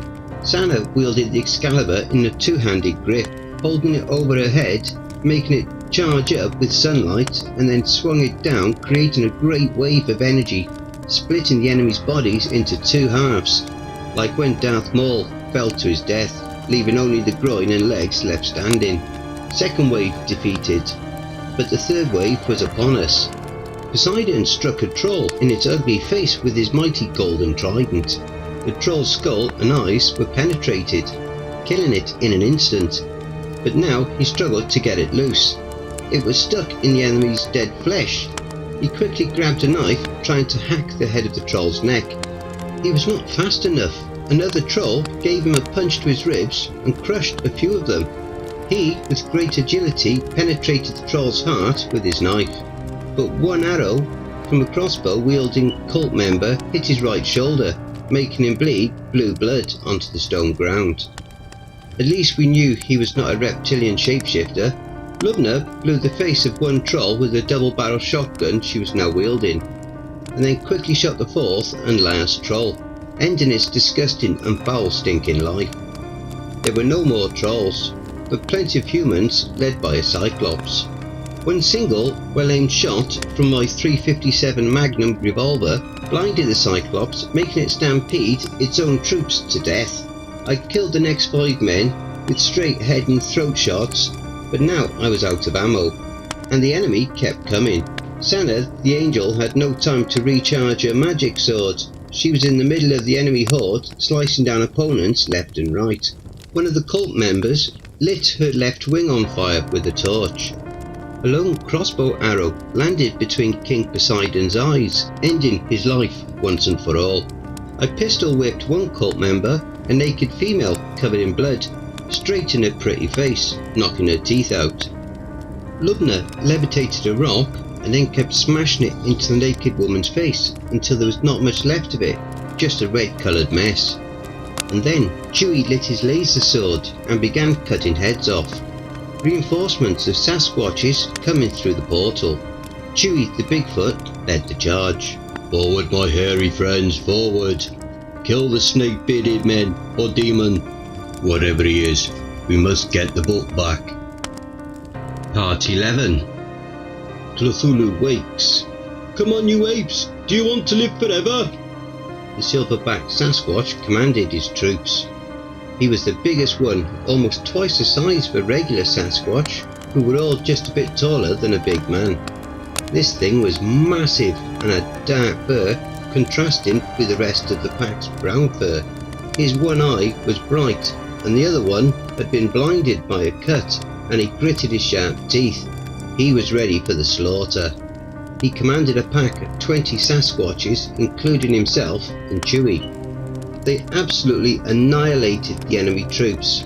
Arms and legs were ripped off, bones cracked, heads smashed, hearts ripped out and eaten while they were still beating. The Sasquatches were fierce and relentless in their assault. It was over very quickly, leaving a battlefield full of blood and enemy corpses scattered everywhere, along with their body parts and smashed out brains and ripped out guts. We only lost 5 Sasquatches in the assault, with 15 still standing, including Chewie and the leader of the pack. Scarface, they called him. He had a big scar across his face and his right eye. He only needed one eye to be a murder machine though. Now we only had the reptilian shapeshifter and the snake-bearded demon left. They were standing in between 2 caves. I quickly ended the life of the reptilian with a magazine of straight headshots from my automatic pistol, leaving nothing left of it but exploded brains. Abdi, the young Arab boy, stroke demon, made his move. Now free from the demon's grasp, he threw the Necronomicon into the burning fires, where a young virgin had been sacrificed. The book screamed in pain, but the snakebeard triumphantly held up a page from the book it had previously ripped out. He did not need to tell me it was the only page he needed. He began chanting in a language unknown to man. Out from the caves came two monsters. From the left was the snake-like head and body of a basilisk, and from the other, on the right side, appeared a monster that belonged in the secretive caves of Mexico. It was huge and long, formed like a centipede, and its giant mouth was the size of a cave opening. These cave dwellers usually were lying waiting for its prey inside the caves, luring their unknowing victims into its foul mouth, pretending its ginormous foul mouth was the cave opening, and compulsion would cause its victims to move inside and not come back. They simply could not stay away from its call. The eyes of the basilisk made 5 Sasquatches turn into stone statues with its monstrous gaze. It moved its distinctly yellow eyes towards Lubna, but the woman was quick in thought and movement both.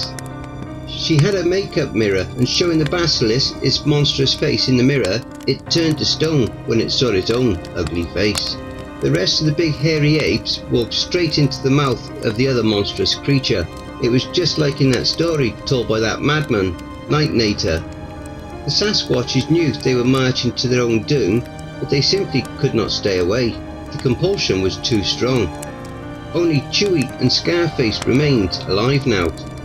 Chewie was striking at the monster's tail, but his laser sword got overheated and exploded in his hand. His right hand was blown off, and now he was punching the monster with his remaining furry left paw, made into a fist. Sana cut the monster in half with the legendary sword Excalibur, and out of the cut of the body, dead Sasquatches came spilling out. Some were skeletal, some were half digested. It was a disgusting sight, and it made me puke. Now Scarface was walking into its mouth. I could see it in its open mouth and saw that it had many hideous eyes inside. Scarface heard the call, and his compulsion appeared to be driving him inside the monster's mouth. It swallowed him, and after a few seconds it exploded from the inside. Scarface must have sacrificed himself and exploded a grenade. Only a disgusting mess was left of the monster now. Abdi had transformed into his demon form and attacked the snake-bearded creature. What the fuck was this thing? Abdi had picked up a dagger from the ground and cut one of the snakes of the snake demon's face, trimming his beard a little. Disgusting dark black blood spurted out from the cut of the snake on the man's face, straight onto Abdi's body. The boy screamed in pain. It appeared that the blood was like acid. It melted holes into the boy's skin. He stomped the cut of the snakehead on the ground to death. It spurted into an explosion of blood, melting the boy's foot. The rest of us were in a trance-like state, hearing the call of Cthulhu, and could not intervene. Abdi headbutted the snake-bearded demon, putting his demon horn straight into the right eye socket of the snake demon. It had yellow insectoid eyes, meaning each of its eyes consisted of 1,000 smaller eyes like an insect. Now one of those eyes were blinded.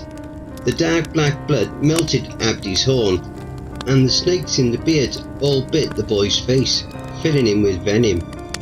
The boy went for the throat and cut it. Acid blood spurted into the boy's face, starting to melt it off, showing the boy's skull under his flesh. The snake-bearded demon laughed, rubbing a finger with his blood on the page of the Necronomicon. It died with a smile on its face, and the boy Abdi died, screaming in pain. And then, Great Cthulhu woke up from his eternal dead slumber. Part 12. The Finale. Endgame. Great Cthulhu awakens from his eternal slumber. He was the most enormous being I had ever seen, standing taller than at any tower like the Empire State. Its monstrous belly the size of a mountain. Its tentacled beard had tentacles even longer than the great kraken, longer than the anaconda snakes living in Africa's jungles. It was clear to me as soon as this being woke his sleeping brothers, they would lay waste to humanity in no time. Cthulhu grabbed the great blue whale Moby in his right hand and formed a fist, smashing the great whale to pieces. Another terror from the deep rose. Kaiju, the great lizard monsters. This monster was the reptilians' backup plan. They thought this Godzilla-like being could stand a chance against Great Cthulhu. It was a head shorter than the squid-bearded monster and it bit Cthulhu straight in its neck. Cthulhu began to drip dark red blood from his wound, filling the ocean underneath it. Maybe the Illuminati was onto something. When the nuke plan had backfired on them, maybe this giant reptilian would be able to stand toe-to-toe against Great Cthulhu. But I had a bad feeling about this. If I had to place a bet on this Clash of the Titans, I would wager on the Squid God. Cthulhu placed his hands on the great reptilian's face and stuck his hideous thumbs straight into the yellow eyes of the oversized lizard monster. The great Kaiju roared in pain. Cthulhu began to strangle the Kaiju monster by wrapping his eldritch tentacle beard against the reptilian's windpipe, trying to suffocate the monster. The reptile hit the eldritch god with a haymaker into his great body, and Cthulhu retaliated with an uppercut to the reptile's jaw, making the lizard bite its own tongue off. The clash of the great monsters began to split Riley into two places. Their blows were so powerful that they caused a great cataclysm. A giant snake from Yig was summoned to the Kaiju. It appeared to be its familiar. A monster bound to it that gave it spiritual strength. Now it came to aid Great Kaiju in this battle for life and death, for all human beings living on this planet. The snake wrapped itself around Cthulhu's throat and began to suffocate the monster like a boa constrictor. Maybe we could win this after all. Out from the dead carcass of the cave monster, a hideous cocoon was birthed, and out of that cocoon an even more hideous sight was spawned. Nyarlathotep, the tentacle god we had defeated in the battle for Excalibur, what seemed like a very long time ago, when so many of our friends were still alive. We lost so many lives along the way, and now this abomination was back. I come in peace, humans. I am on your side. If Cthulhu destroys all humans, there will be no one left for me to torture. I am a malignant god, like a bad kid with a magnifying glass burning ants, and all of humanity are like ants to me. And you did surely not think you could defeat me so easily. What the tentacle-headed monster said rang true to my ears. He was on our side after all, and yes, defeating him had seemed too easy. Cthulhu grabbed the snake of Yig and ripped it into two halves. It died in an instant, and then he grabbed the bottom and top jaws of the reptile's face and began to rip it apart. After some struggling, he was victorious. The great Kaiju died a most painful death. Human, grab the Book of the Dead. You know what you must do if I am not successful in calming Great Cthulhu. The eldritch abomination, Nyarlathotep, spoke before trying to communicate with the world-ending squid god. I grabbed the book from the flames. I could only pray Nyarlathotep to be successful, or I would have to pay the ultimate price. Great Cthulhu swatted Nyarlathotep like a fly. "Do it! No mother should live longer than her child anyway," Lubna commanded me. It was the hardest thing I had ever done, but still I had to do it, and be quick without any hesitation, sacrificing the love of my life. There simply was no other option, but how could I do this? Well, if I did not do it to her, and me would be dead anyway, and so would everyone else on the earth. And she was willing, perhaps in death, she would be reunited with her only child. With tears running down my cheeks, I grabbed the Necronomicon and a dagger, and stabbed my beloved straight in her heart. Blood magic. I had to pay in blood to the demon to grant my wish. The goat-headed demon, Baphomet, appeared in front of me. Your wish will be granted, human. For the cost of her soul and yours both. Two lovers, burning in hell, eternally tormented together. At least we will be together, I spoke. As you wish. The demon grabbed Lubna's dead body and ripped it apart, blood spraying everywhere, and he sucked the soul out of her. Then he began binding Cthulhu to his will. After some struggling, the Eldritch God began to go to sleep, like a hideous, monstrous baby. Me, Santa the Angel, and Chewie, the Bigfoot, all went to the submarine Nautilus and went back to the sunken city of Atlantis. When we were there, I said goodbye to my friends and alone walked into the portal to the house that does not exist. I remain here to the end of my days. No evil can enter this house. I am the keeper of the Necronomicon, and I will keep the Book of the Dead out of evil hands forever. The end. Don't forget, if you enjoyed that story, be sure to pop over to the author's Reddit profile and drop them a line, or even give them a glowing review. I'm sure they really would appreciate it. The link to their Reddit profile will be below in the description. Don't forget to check out the merch store. The link will be in the description and also in the video thumbnail. And if you'd like an honourable mention, send in a snapshot of yourself with your purchase and I'll feature it in one of the videos. Have you written a creepypasta story you would like me to narrate? Have you had any cryptid sightings, paranormal or supernatural encounters, or even had a creepy or terrifying situation you would like to share? Well, I now have my very own subreddit community where you can submit your stories. The link for that is also in the thumbnail as well as below in the description. You can submit your stories there, or you can send them to cryptidsroost@gmail.com. If you wish to remain anonymous, that's fine with me. Now I also have a Facebook group, Twitter, Reddit and Discord. And if you'd like to support the channel and help make it grow, my PayPal is paypal.me/cryptidsroost.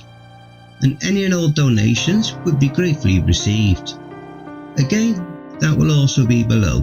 And don't forget, where fear is, happiness is not.